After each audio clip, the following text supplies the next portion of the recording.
Good morning, everyone, and welcome to our Brookings discussion today. I'm Mike O'Hanlon with the Foreign Policy Program, and I have the privilege of welcoming back Congressman Adam Smith, the chairman of the House Armed Services Committee, now serving in his second term in that distinguished role, his third year, and also his 13th term representing the people of the 9th District of the great state of Washington.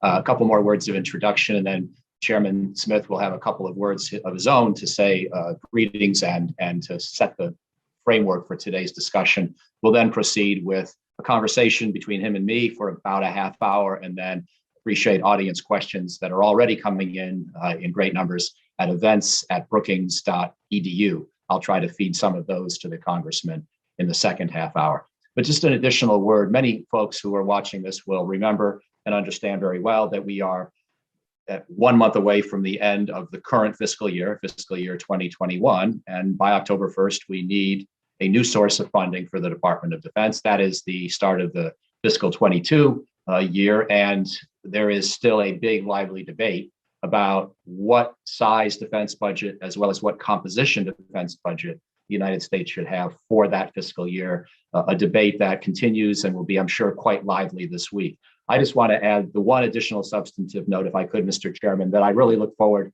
to your thoughts on this, as always, not only because of your important position, which is just crucial in the process, clearly, but also because your voice is informed, as your biography on your website underscores, by previous service on the Foreign Affairs and Intelligence Committees and a very broad view of U.S. foreign policy and national security, where you go out of your way to emphasize the new threats as well as the traditional threats. And I know you take them all seriously. So as we wrestle with domestic challenges, COVID and climate challenges, national security priorities of a more traditional type, I know that you are constantly thinking about how to weigh the relative importance of all of these. And so I think your voice on how to think about what the defense budget should be and what its components should be is more important perhaps than ever. So thank you for joining us, and over to you, sir. Well, thank you. I really appreciate Brookings hosting this conversation. I think it's really important with our markup coming up tomorrow for the defense bill. And I think the overall theme of where we're at on national security policy is transformation. There is a lot of change going on.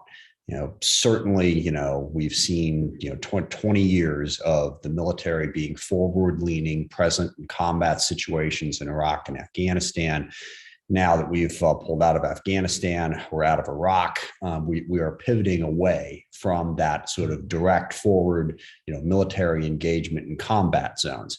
And that's a fundamental shift. Also, we have seen certainly the rise of China and Russia, with Russia's activity, not just in Eastern Europe, but they are, pushing out into the Middle East, into Africa, China. Similarly, what is our defense posture? How do we meet the threats that are in front of us today? And how do we deter our adversaries, which is, I think, the fundamental focus of national security.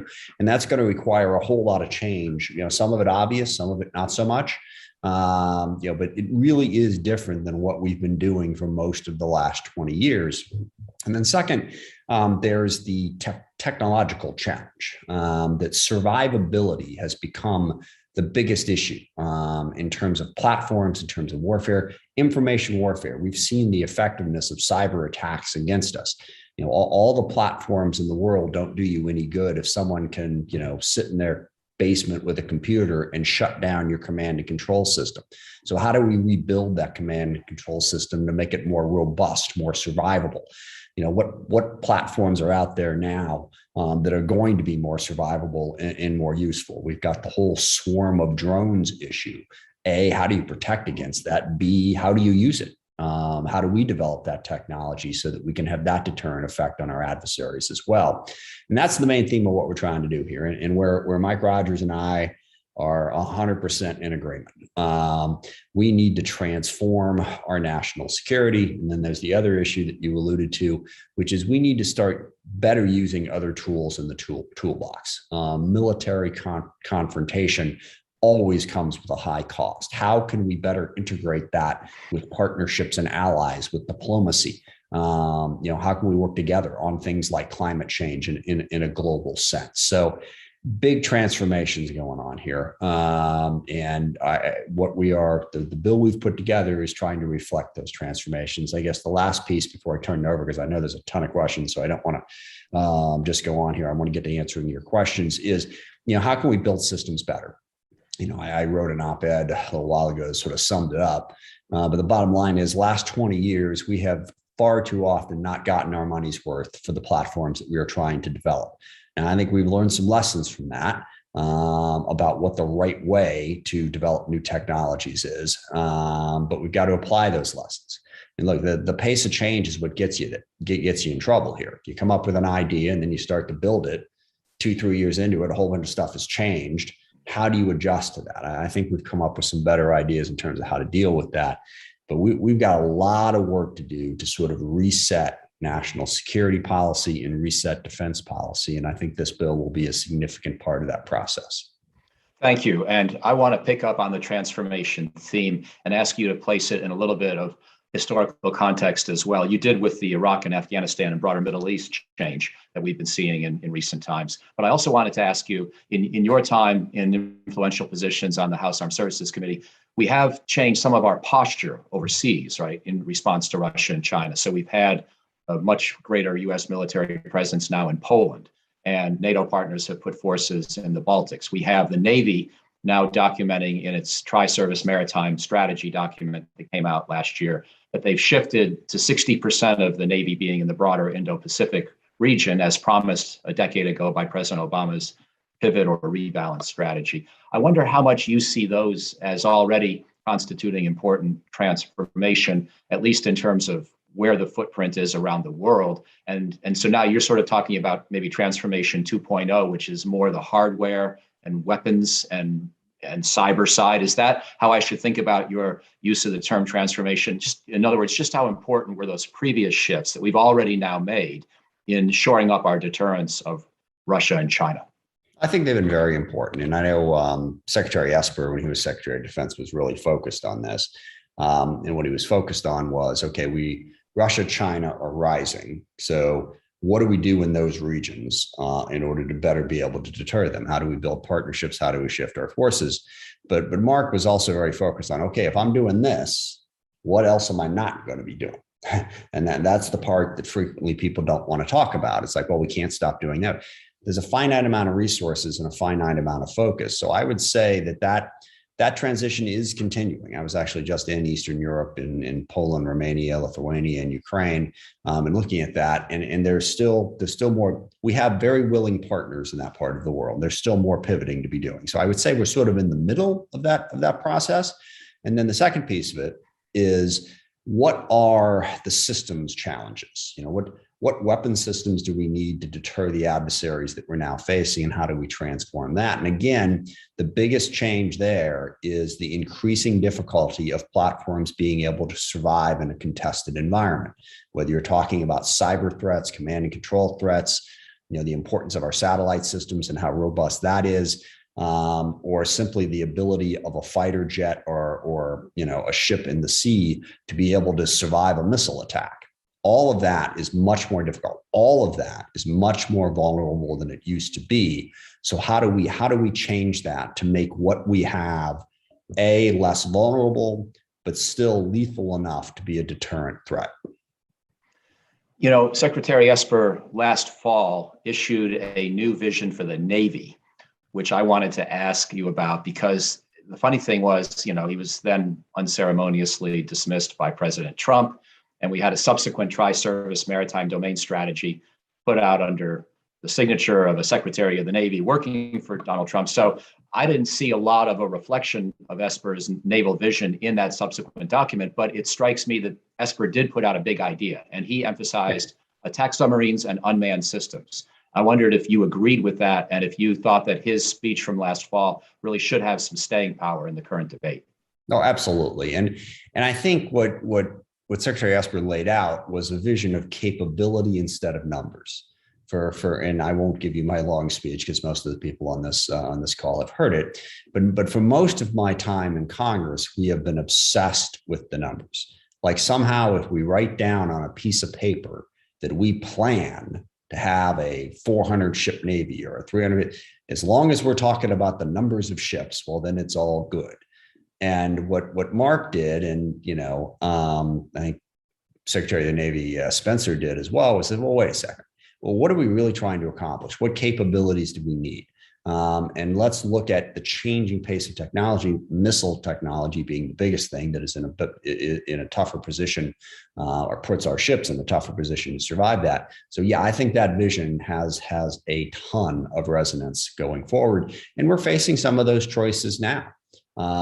You've got choices in terms of, building new submarines that are more survivable, building unmanned systems. Even the new frigate that is coming online is a different ship, a ship that is more survivable, more dependable. And we're facing the choice between really investing in that and then trying to prop up aging, creaking systems that don't really help us too much. So I think that vision is incredibly relevant right now. Before I get to more nuts and bolts defense policy and budget questions again, I wanted to ask you for whatever comment you'd like to make on this historic day about where we stand after the Afghanistan withdrawal. It's obviously in the news. I know you've been on other TV shows discussing this issue, and I don't want to ask a question to relitigate the decision. There's been time for that. There will be more time for that. But I wanted to ask the question specifically about how does the Biden administration and the United States more generally, how do we make sure that our withdrawal, whether you were for it or against it, does not hurt our broader global position and our ability to maintain American resoluteness, credibility, deter adversaries like North Korea, China, and Russia? Is there anything that has to be done now? Or is this worry overblown after all, we just lived through 4 years of President Trump constantly deprecating our alliances and nobody attacked in a major way in that time. So maybe we've got a robust enough force posture that people won't over. Well, let me say this.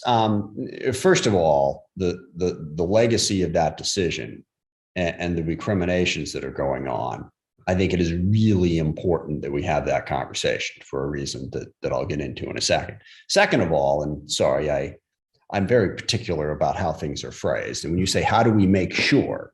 I will tell you the answer to that question is always, we don't. That's not the way the world works. And I say this because I think this is a central problem. People seem to not realize that that's not the way the world works. You have to put in place a policy that guarantees. No, there are no guarantees. We don't make sure. Okay. Every day something can happen that we didn't anticipate. We have to manage risk as best and as intelligently as we can. And I emphasize that point because much of the analysis that I have seen about our historic moment when we're finally out of Afghanistan is this sort of general notion that it was just an epic disaster in one degree or another, is sort of implying that all along the way there was some simple answer that was right in front of us, and if we had just chosen it, everything would have been fine. And that, again, is not the way the world works. And I'll get into that in a moment. But look, going forward, I think it's pretty straightforward. If I'm remembering correctly, there are three big challenges. Number one, what is our counterterrorism strategy in South Asia? Now, I do think that people are saying that it's, September 10th all over again, are completely wrong. I mean, a ton has changed in the last 20 years. A ton has changed with Al-Qaeda, with ISIS, with radical Islamist extremism, how it has spread out. The threat now is much more great coming out of Africa, in the Middle East and some other places. A ton has changed. The Taliban are different.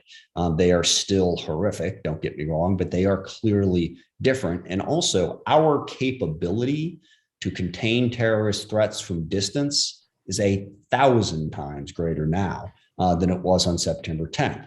But nonetheless, we have to come up with what is our counterterrorism strategy for South Asia. What's going to happen with ISIS-K? What's going to happen with Al-Qaeda? What's going to happen with the various, violent extremist nut jobs who are floating around that part of the world and what they might do to us? How do we contain that? We absolutely need a strategy. I've had numerous conversations with Chairman Milley about this in the last couple of weeks. And we definitely do have a strategy, and I think we will be able to implement it. But that's one. Two, we've got somewhere in the neighborhood of 200,000, if you count the number of people that we got out in the last 14 days and the number of people that either got out before or that our allies helped get out, 200,000 Afghans to be relocated across the globe. That the mission isn't over. Yes, we got them out of Afghanistan, but whether you're talking about our base in Qatar, where they're overwhelmed right now, how do we get those people resettled in the most responsible way possible, that protects them? So we've got to do that. And then there are still people in Afghanistan, some Americans, for a relatively low number, but a ton of SIV holders and a ton of Afghans that want to get out. We need to continue, and in this case, it's a diplomatic mission, to try and get as many of those people out as possible. I think those are the three missions now going forward on where we build out of Afghanistan. But the larger question of what happened over the course of the last 20 years is incredibly important, because I think we have to make sure that we understand that in the right context, so we can both avoid some of the pitfalls that happened during the course of that, number one, but also avoid, unnecessarily tearing down our political system as we go here. As you might have noticed in 2020, confidence in our overall political system and our government system is a little bit low. And when that confidence gets low, it becomes a problem. People show up at the Capitol trying to overturn elections, that kind of thing. So I want to make sure people understand what the choices were that were involved there. Because look, I've heard a lot of people very, very upset that we haven't done a better job of protecting our Afghan allies. Well, the best job we could do if we wanted to keep protecting our Afghan allies would be to put another 50,000 troops in there and fight for them. Okay. If that's our number one top, nothing else matters concern, that's what you would do. All right. But obviously, we've seen the cost of that over the course of the last 20 years. So we have to balance those choices and try to deal with Afghanistan, understanding just how difficult it is. And I think it's going to be incredibly important that we have that discussion, understand the policies that went into what happened and what we should do going forward. How about deterring Russia and China? Do you sense that they're going to be looking for opportunity? Do they think they're going to, or do you think they're going to somehow take the read of President Biden and assume he's not as resolute as they might have thought before and test the waters around Taiwan or Ukraine or the Baltics? Or aren't you so worried about that? Yeah, look, there's always a balance there.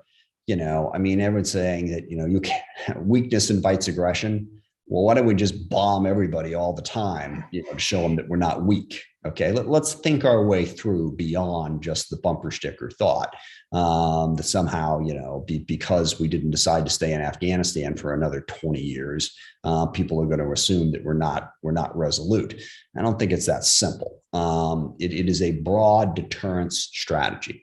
And if you ask me, just two big things we're concerned about. What if Russia does something else in Eastern Europe?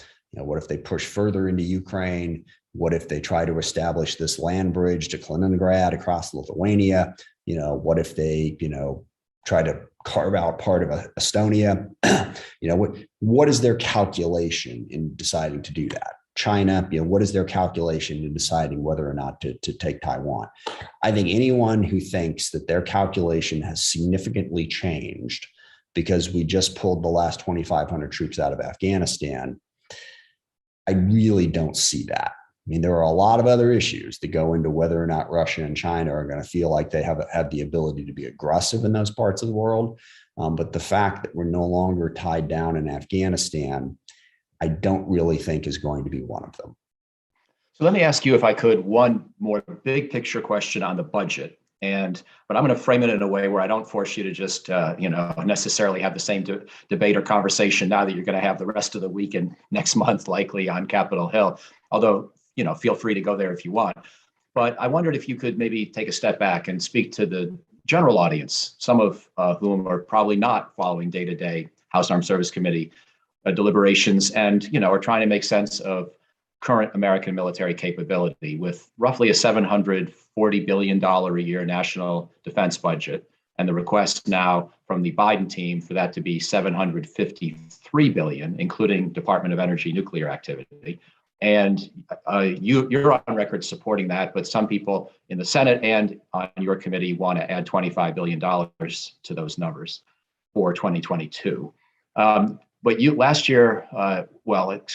winter, when you spoke with me earlier, you talked about how it matters more how we spend rather than the exact amount. I also had General Berger, the Commandant of the Marine Corps, in a Brookings event discussion in May, and he said something similar to what you said. He said he cared more about stability than he cared about the number. So I wanted, in that context, to just invite you to inform and educate the audience today. How should we be thinking about the adequacy of U.S. defense spending? At whatever level of generality you'd like to address that question, please. Sure. Well, there's several issues occurred. I mean, number one, there's the question of how we should be thinking about U.S. fiscal policy writ large, because that factors into it. A lot of people who criticize, how much money we spend on defense talk about other priorities. Why are we spending all this money on defense if we just, we could have spent it over there?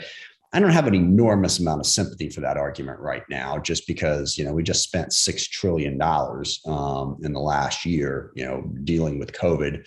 We've got proposals on the table to spend another, I think, almost $5 trillion on a variety of different other priorities.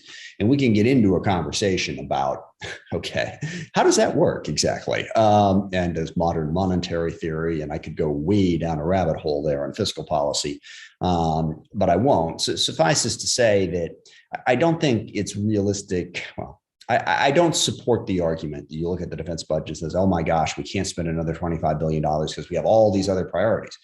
We spend a lot of money on all those other priorities. So, we can figure out our fiscal, if we ever decide we want to have a fiscal policy, well, then let's have that conversation. 10 years ago, I spent a heck of a lot of time trying to tell people that we should have a fiscal policy. And I lost that argument, and it wasn't even close, if I may say so. Is what it is at this point. Then the second question is, okay, what do we really need for defense? And that gets to what we are trying to do. I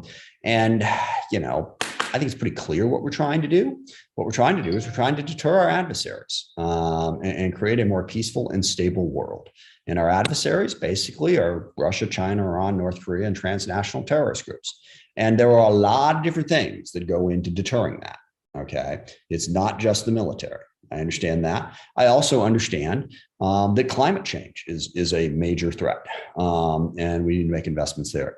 But I do submit that Iran, North Korea, Russia, China, and transnational terrorist groups threaten the planet as well. Okay, or at least they threaten the humans on the planet in a way that we need to be concerned about. I believe in economic and political freedom. Russia, China, Iran, North Korea, and transnational terrorist groups do not believe in economic and political freedom. They believe in the subjugation of people for their own personal desires. Not good, not what I want to see happen. And our military is part of deterring that. If we didn't have the presence we have in South Korea, North Korea would have invaded a long time ago. And look at the economic and political freedom that has been developed in South Korea, and look at the human conditions there versus the human conditions in North Korea. All right. And that should tell you everything you need to know about why we're trying to deter those 5 groups that I keep mentioning. We don't want what's happening in Hong Kong to be happening in Taiwan. We don't want what is happening in the eastern Ukraine to be happening in Estonia and Lithuania and Poland. And I believe it does affect us. Okay. So we need to be in a position to deter that. Now, I say all of that because there's a fair number of people who want to cut the defense budget who are like, that's not our concern, not our problem, don't need to deal with it. I disagree with that. So at that point, we do need some resources in order to be able to offer that deterrence. And let me also emphasize here, it's deterrence. We do not want to go to war with China.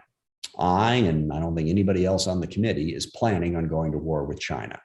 But part of the way we prevent that is we build alliances. We make sure that China doesn't think that they have carte blanche to just take whatever territories in their neighborhood because they feel like it.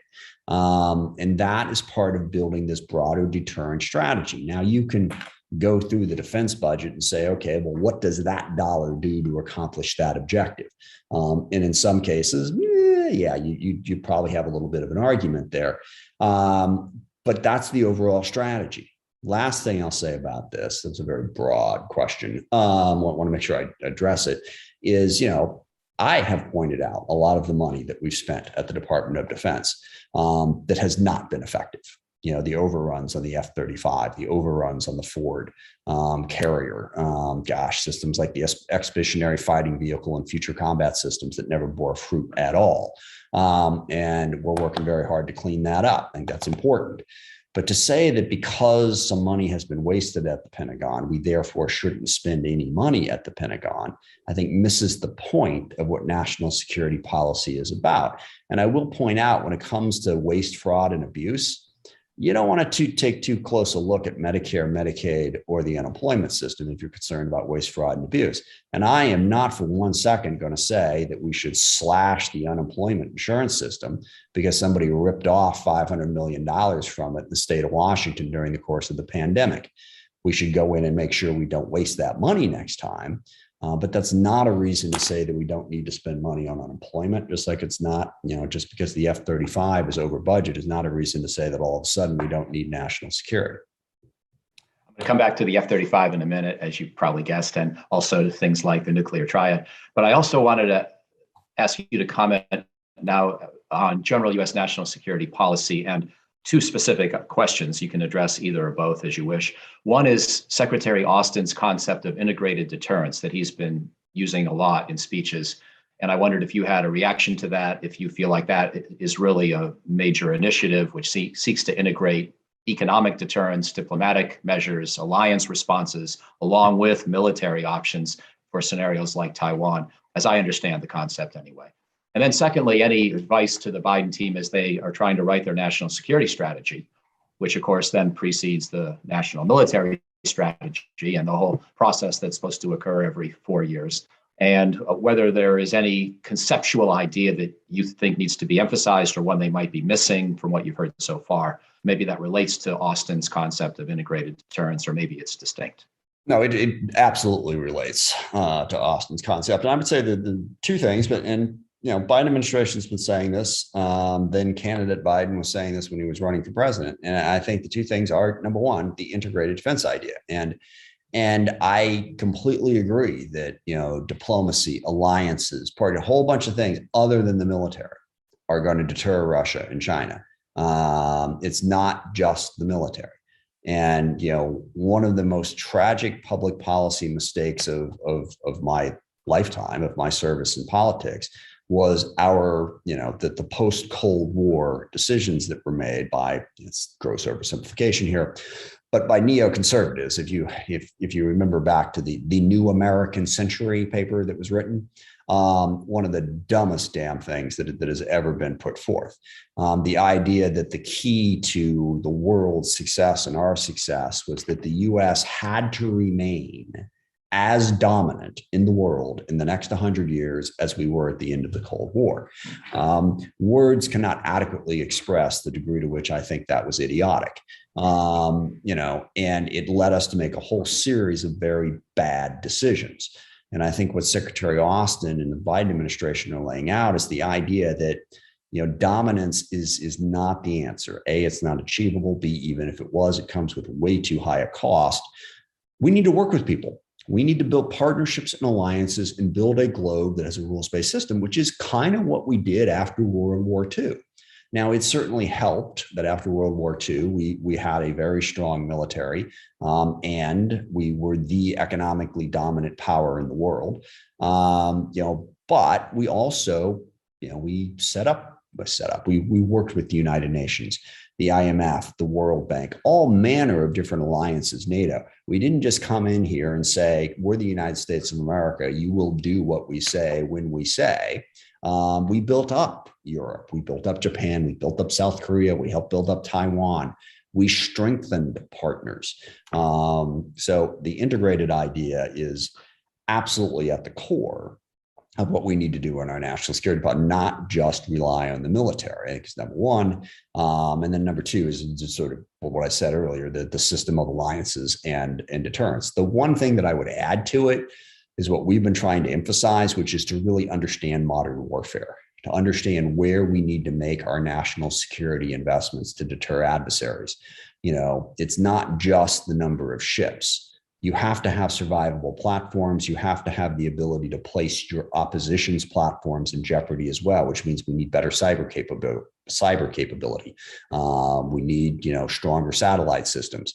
So to understand modern warfare and everything that goes into it as we're making those budget decisions is the other piece that I would urge the Biden folks to look at as they're developing their national security strategy and their nuclear posture review. So as we get into more specific matters of defense policy, let me pick up where you left off on command and control. And you talked about a lot of things, but that was the last point you made.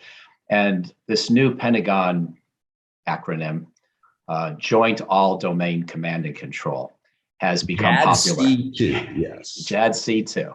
Yes. And I wondered if you wanted to comment on that. Now, I'm going to permit myself a tiny editorial comment, which is this sounds like one of those impossibly long acronyms that anybody outside of defense for 5 minutes forgets or doesn't understand. And even within DoD, it becomes potentially all things to all people. The good thing I'll say about it is at least it's a little bit more precise than multi-domain operations, sort of the predecessor concept. Multi-domain operations to me sounded like all things to all people at all ranges in all dimensions. So I didn't really know what it prioritized. At least Joint All Domain Command and Control seems to be prioritizing command and control. The cyber systems, the satellites, the fiber optic cables, the vulnerable eyes and ears and nervous system of our military that if you were to take that down would really paralyze us. So how do you think about Joint All Domain Command and Control? And is it right? Is it the right priority if that has become the overarching sort of slogan or, bumper sticker for defense modernization today? Is that the right one? Yeah, it's absolutely the right one. And I will PG this for the purposes of this conversation. You just have to make sure you don't mess it up. And I'm going to start in an odd place here, but I think it makes sense. And the way it makes sense was best explained to me. Actually, I visited Palantir out in Silicon Valley a few months back, and they just integrated a system. I may be getting the details of this wrong, but it was basically looking at the personnel system, I want to say within the Army, though it could have been the Marine Corps. And it was a very simple question. It was like, on any given day, we have this many people working for us. Where are they? And what are they capable of doing? Well, I think it was the Army. Within the Army, you had literally 1,000 different systems for this. They actually tell the story of there was somebody who had been working on the civilian side. I think it was some base in Tennessee. They'd been there for like 50 years. And they had these like Post-it notes all over the place that said, well, when I type, these two little squiggly figures, that means he's sick. Okay. So they had to go and grab all of that and integrate it into one system. And they did. So now if you're in the Army and you want to know, you just go to your website, you click on that and go, okay, here we go. And there it is. And it makes sense. And you can see it. And instead of like it being like all over the place, it is integrated so that anyone can walk in, touch their computer, go to the website, understand it, and make it work. That is a huge part of what the integrated system idea is. Now, the other piece of it, of course, is making sure that those systems are not vulnerable. And there's a lot of different ways to make sure a system is invulnerable. First of all, you want to set it up so it's not as hackable, but also you want to make it, I can't think of the word right now. You want to have more than one. You don't want to have a single point of failure. Like, oh, clip that wire, everything goes. No, we're going to have backup systems. We're going to be able to make sure that it survives. And at the end of the day, what it really means is, when I keep talking about survivabilities of platforms, survivability of communication, to set it up so that you can actually use everything that you have so that someone can't come in and cut off the information. This can be people as well as platforms. Let's say, you need the information on the battlefield and you want to communicate that information to the infantry people who are up front doing that. And then all of a sudden, phone doesn't work. So you make sure that system doesn't go down and you get that information. I think it's absolutely the right thing. But again, you got to be really smart about how you implement it. Just throwing around the acronym and saying that we're going to have all domain awareness. But what does that mean? Okay. And how do you actually implement it? How do you buy the right software? How do you make it upgradable? How do you get the right people? That's where it gets difficult. The goal is correct.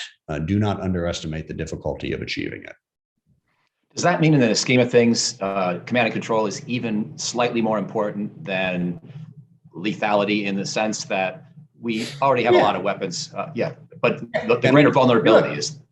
Yeah, it's like, I mean, I'm trying to, no one's going to know who CJ Procise is, but he was a running back that the Seahawks drafted in like the third round. And over the course of like 6 years, he carried, I think he had like 8 carries and he averaged like 10 yards a carry, which was great, but he was hurt all the time. Everything you can conceive of went wrong with him and he didn't work. So yeah, you'd rather have a guy who can get, 4 yards a carry, who can actually put on the field than someone who's getting 10 who you can't put on the field. If he happens to be on the call, I'll prioritize any question or response from him. That's right. Not his fault, by the way. It's not his fault. The body is the body, and football's a tough sport. Not saying that. I'm just saying you want to make sure that whatever weapons you have, you can actually employ. So let me ask you now about nuclear forces and then come to the F-35 and maybe one or two other things. And now I'm integrating questions from the audience as well. There may be 2 aspects to nuclear force question that I'll put before you. One is, do you have any comment on the likelihood that China has a nuclear modernization plan that may dramatically increase the size of its arsenal? There's been some reporting and debate about that. We know they're modernizing. We just don't know if they're all sort of substantially growing the force. We found these ICBM silos, et cetera. I just wondered if you had any comment, realizing that you may know things you can't say in this open call. But then the flip side would be American triad modernization. And you've been instrumental in trying to promote and push that debate. And you've been, I think, a co-signatory on a letter about the ICBM replacement, the ground-based strategic deterrent, and whether the cost estimates for that are correct, whether we need that in the first place is another question people have raised, whether the triad itself is still crucial. So Chinese forces and American triad modernization, if you could please speak to those. Sure. And there isn't any question that China is to some degree modernizing their nuclear forces. Exactly how much, I don't know. At the moment, they still have a relatively small number of nuclear weapons, something less than 300. But the larger question to me is, how many nuclear weapons do you really need, regardless of how many your adversary has? And that's what, China lived off of that for a long time, just having a couple hundred nuclear weapons, knowing that was enough to inflict enough pain that people aren't going to go mess around with you. And I think that's in a nutshell, that's the calculation that I've always felt. And that is that you don't need as many nuclear weapons to be an adequate deterrent as most people say you do, because, well, they're nuclear weapons.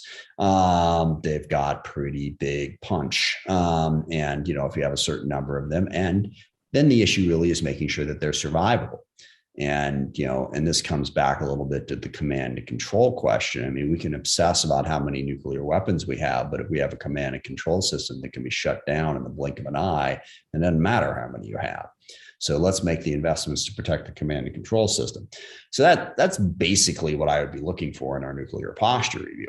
Now, there are new technologies, okay, hypersonics, missile defense, but my understanding of missile defense is it has limited ability to truly stop incoming missiles. You can stop a few, you can't stop a couple dozen, much less a couple hundred. So do you really need a couple thousand? That's the calculation that I want to make, is what's the most effective use of our dollars? Nuclear deterrent is crucially important. We don't want Russia, China, or anyone else to get the idea that somehow they can, launch a nuclear attack and survive it. We have to deter that. But do we have to deter it with 4, 5, 6, 10,000 nuclear weapons, or is there a better, more cost-effective way to do that? Those are the questions I hope we'll look at in the president's posture review. And that leads to one more specific question from the audience on one aspect of nuclear weapons modernization, which is the Department of Energy's piece. And I know that being from the great state of Washington, where DOE has important facilities at Hanford, and also with your responsibilities on the House Armed Services Committee, where you do provide oversight for the National Nuclear Security Agency or Administration. You've got views on this as well. The question is about the pit production facility that's being proposed for Savannah River. And in the context of the Trump administration's overall nuclear posture review, where they, I think, asked to have the capacity to produce up to 80 or 85 pits per year. 80. Is that an 80? Is that an excessive goal? And do you support the Savannah River program? Well, the good news for me at this point is we are in sort of a a tactical pause on having to answer that question. I think it's 18 months from now, they're going to come back and give us their 100% cost estimates for what Savannah River would cost. And also we'll have gotten through President Biden's nuclear posture review at that point. So we'll have a better idea how many weapons we need. The 80 pits was based on President Trump's nuclear posture review and their projected beliefs in terms of what they were going to need. Also a belief on our inability to use the pits that we have right now. All of that is going to be better answered in the next 12 to 18 months. And we'll get a better idea. If in fact we need more than 35 or 40 pits a year, then we are going to need a second facility. Savannah River, sort of gives me like a involuntary twitch after the whole MOX disaster. I don't trust them. We sent about $8 billion their way that was never going anywhere and was a colossal waste of money. But this is a different thing. This is, building pits, and we will need to have pits in order to have an adequate nuclear deterrent. I doubt it's going to be 80, but Los Alamos, seems capable of doing 30. You could probably get it up to 40, but getting above that would be very difficult. So at that point, then we got to look at those broader questions. So that's a to be determined in all likelihood once we get back the information from the next 12 months or so. So now, if I could, let me ask a couple of related questions on the F-35 fighter program. And you've been eloquent on this topic before. And I wondered if you could address 2 or 3 dimensions. Some of these are coming in via the audience. Some of them are following on our earlier conversation from last year and your longstanding work on this program. I know you've been concerned about the program, to put it mildly, but do you favor reducing the number of planned purchases at this point? Or do you feel like for all the mistakes that have been made, at least we're finally doing a little better with the program? So that's question 1. Question 2, there have been proposals to get a second manufacturer of engines into the mix. Is there any utility to that conversation?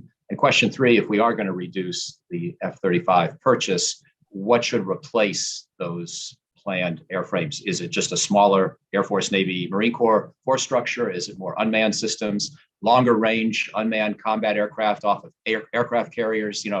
What are some of the things we should be looking at? Well, engine-wise, we are going to, they're in the process of developing a new engine, and some of this is contemplated for the NGAD and other future platforms, but we are going to up the investment in that. These are engines that could potentially be used in the F-35 as well. We have the ability now, I think, to create engine competition going forward. I forget, I think it's, whoever's in GE and, I'm spacing. Pratt. I think we are going to push engine competition because that's one of the big things was coming. The engines they're burning out faster and taking longer to fix than we expected. I think we have the ability to push engine competition, and we're going to do that. The other thing that we're going to do is, the number of F-35s that we're going to buy is going to be directly related to the sustainment costs. We got a series of proposals in there to say that if you bring the sustainment cost down, we'll buy more. If you don't, we're not going to, simply because of the cost that is involved in that. In terms of what replaces it, the national defense strategy is going to have a lot to say about this. Certainly we've seen the purchase of more F-15s, the NGAD is coming.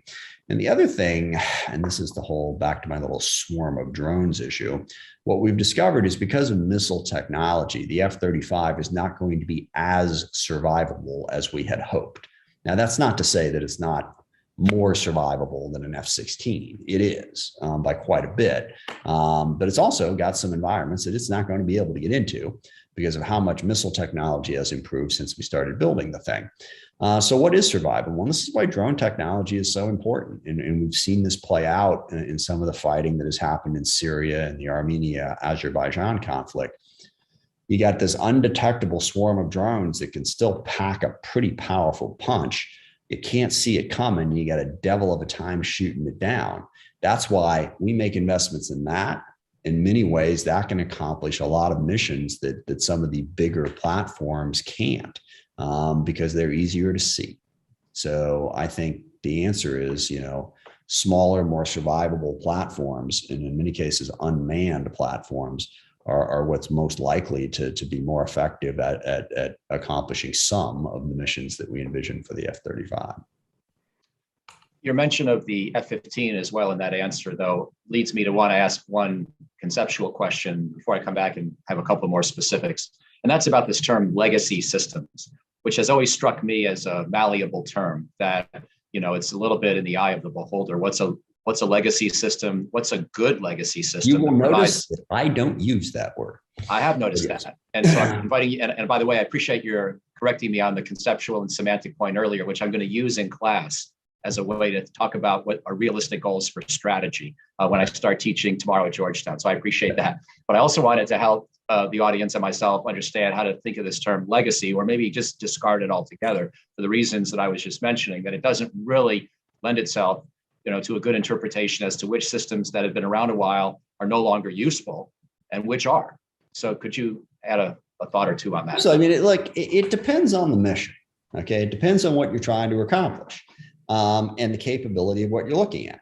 And in terms of what you're trying to accomplish, if a given tool is 100 years old or 6 months old, if it's going to work for what you're trying to do, then that's fine. Legacy's got nothing to do with it.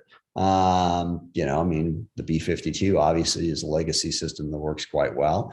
And then missions evolve and change. You never know what's exactly going to be useful. Now, that doesn't mean you keep everything lying around just in case, okay, just in case something comes up. I mean, you have to make cost-effective decisions about what's most likely to be useful. But I'm not obsessed with whether or not it's a legacy system. I'm obsessed with what capabilities it brings to the fight and whether or not they're capabilities that meet our needs. And I think thinking of it as legacy systems is the wrong way to think of it. It's, what is the fight? What is the battle right now? What are the capabilities that we need to accomplish our goals and objectives? And that's why the national security strategy is crucial. It says, here's what we're trying to do. And then you look around the toolbox and you're, okay, well, what tools do we have to accomplish that? And it's that matching of those two things. And again, I really want to emphasize, this is incredibly complicated. All right. What are we trying to accomplish? We don't want to go to war with China, but what if we had to? Okay. And you don't know exactly what's going to happen. What the fight is going to be. I mean, the IEDs and how they emerged as an incredible threat, and then we had to adjust and pivot. So you want to give yourself as much flexibility as possible, and you want to be smart about that. So I don't find the legacy system discussion to be useful. Again, it's about capabilities. What's the mission? What do we need to be able to accomplish that? So now to address one of the questions from the audience and apply this to a specific case, the broad framework that you just proposed, what about aircraft carriers? Do we think of these as a system that, or a capability that is becoming less useful because it's less survivable? Do we enhance the survivability by building more long-range systems, unmanned systems, perhaps to operate off its deck so we can stay further off the coast of China or Russia?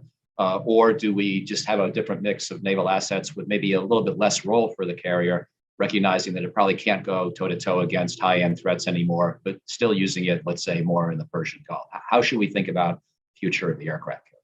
I think that's a pretty good description of how we should think about it. The aircraft carrier isn't going to be able to get as close to the fight as it used to be able to. On the other hand, it is still a mobile platform, and it gives you the ability to get closer to targets than if you're simply relying on CONUS. Okay. And so, yes, you can use unmanned systems off of it. You can use a variety of survivable systems. So you can certainly envision it being able to move platforms closer to the fight, even if not as close as they used to be able to be moved there. And then also, presence does still matter. And the ability of the aircraft carrier to give us a presence in the Persian Gulf, or in the South China Sea. It does send a signal to our partners of our commitment to an area. So I do think there is still some utility in aircraft carriers, even if they will not be able to get as close to the fight as before. However, the one big thing going against the aircraft carrier would be the $12 billion price tag. Are there other ways to get closer to the fight, to get unmanned systems closer to the fight that don't cost $12 billion? That's something that we have to analyze in the national security strategy. I haven't done the math on that one personally. Those are the types of things that we need to consider as we're looking for how to spend scarce resources going forward.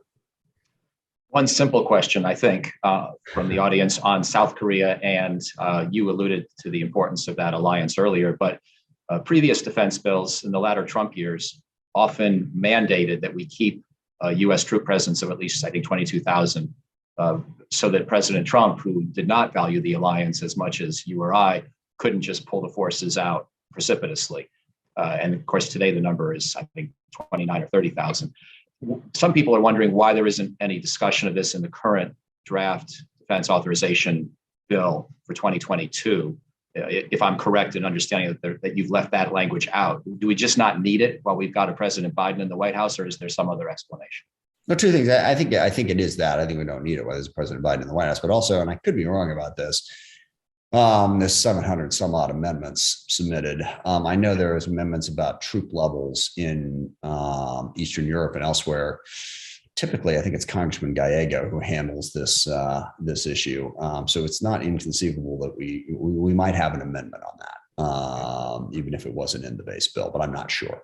Thank you. Now there's a question. This is a broader question about technology and CFIUS, the Committee on Foreign Investment in the United States. And also it gets at the question of our strategic dependency on China and certain other countries for key elements in global supply chains or in commodities or rare earth metals.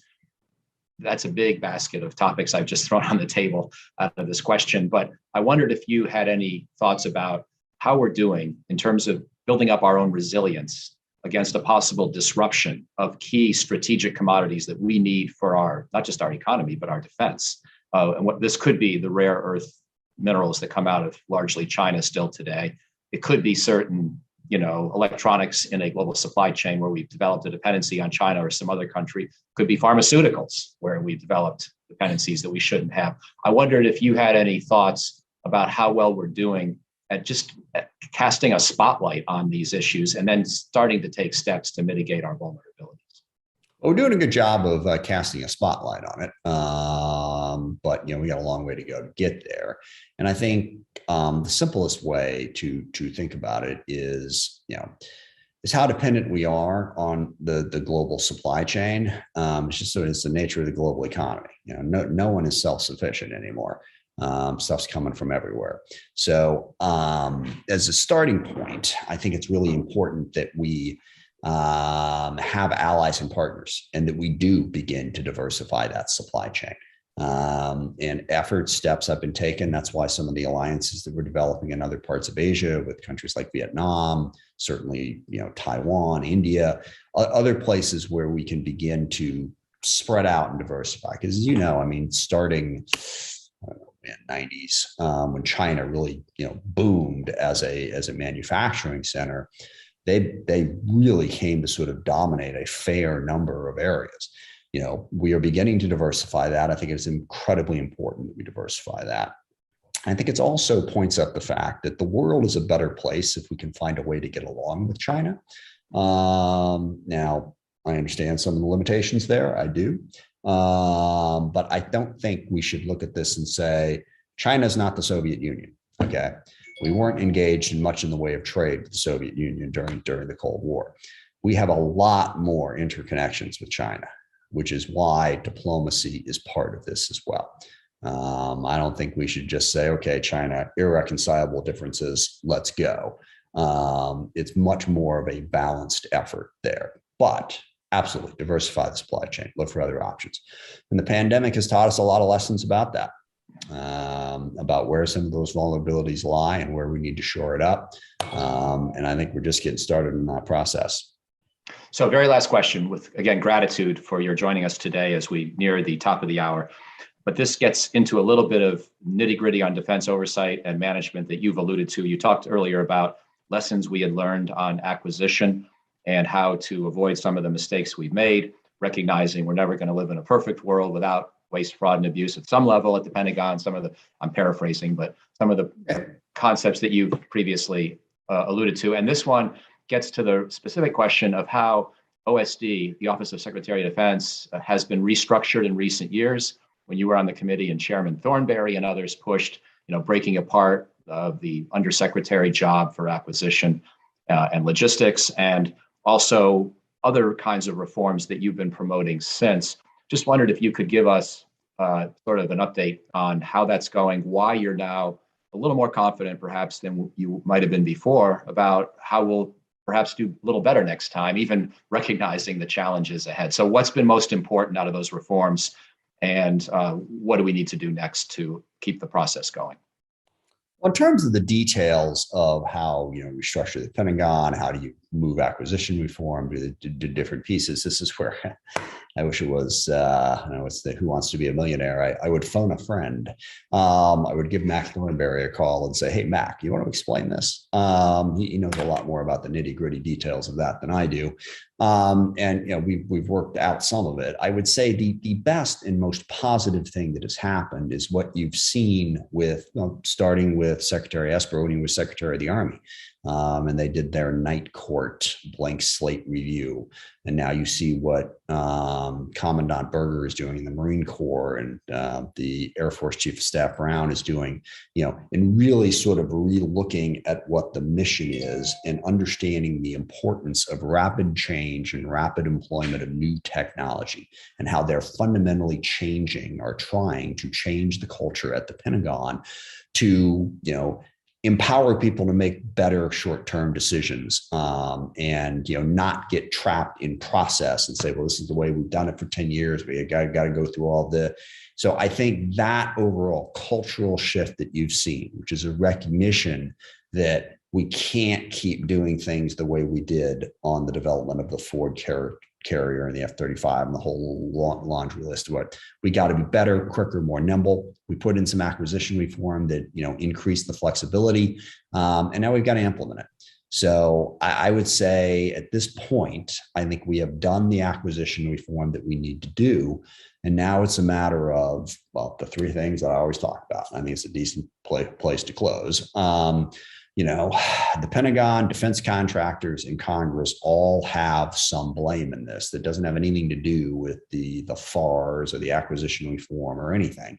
The Pentagon tends to reward conformity. As long as you check all the boxes and go up through the 15, layers of decision making, we're all good. Instead of you saw a problem and you figured out how to solve it. One of the coolest things that I learned when I went and visited the Hacking for Defense program that they have at Stanford about a month ago, they assign seniors, not seniors, they even just students in this particular class. Here's a real world problem that the Pentagon has. Go solve it. And what the students came back and they said, every time we did this, we figured out that the problem they were asking us to solve wasn't really the problem they had. So we went out and said, no, this is what you want to do. That would never happen in the Pentagon. It's starting to happen. So that's what the Pentagon needs to change. Defense contractors, God bless them. They have to understand that you're trying to make money, and that's okay. All right. But we don't have to believe everything you say to us. And I won't tell you any one of my many stories about that. It's just, you can't keep sucking money out of us just because the money's going to you. We have to be smarter about how we do this. And actually create a competitive program. And Congress, let me say this loud to every single member of Congress, and particularly to the members of Congress serving on the Armed Services Committee. It is not your job to bring home every last dollar you can to your district. Believe it or not, that is not what your constituents elected you to do. Now, maybe in a given instance, you'll have 200-300 of them that would like you to do that.